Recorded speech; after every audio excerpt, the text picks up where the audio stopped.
Okay guys, help me out.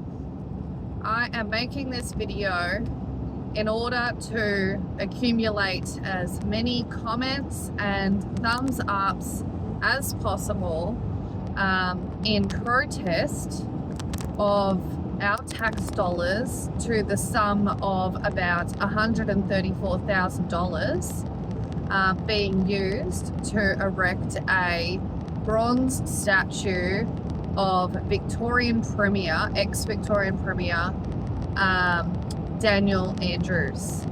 Okay, I do not think that I am alone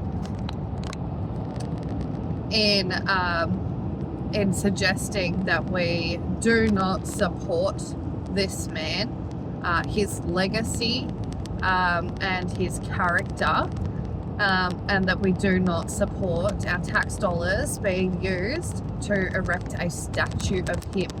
Okay, and just one point, a couple of points that I will make is the poor guy on the Mornington Peninsula, who I believe he was still a teenager.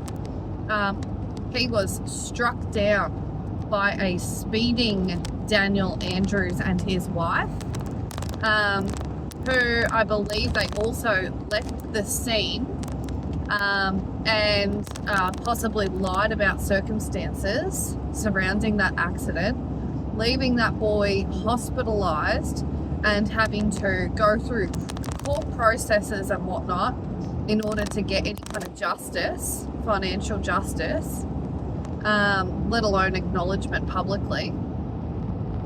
All of that. And point number two is everything that that man did to us during COVID, okay? He was the man in charge of Victoria during COVID, and he made life a living hell, and you could see in his face that he was enjoying it. He was enjoying that power that he held, and ignoring experts, making up expert information and guidance, encouraging family and friends to disown people who didn't get the jabs, okay?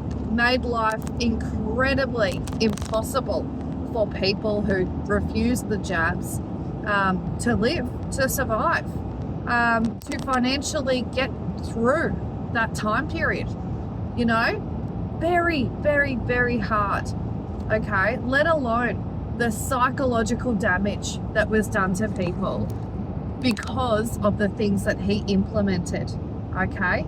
I have so much loathing towards that man, okay? You know, through COVID, he also used, it was like 80 or 90 million dollars of taxpayer dollars to buy some Asian elephants for one of our like zoo things, so that when we had our Asian counterparts from you know, their countries come over to visit, that they would feel more welcome. That's what he said. Okay, you look into all this, you look into it yourself, and vote by giving thumbs up to this video, vote by putting your comments in the comment section. Okay, we have to oppose this sort of stuff. How could we have a statue of this man erected? Seriously. Thank you.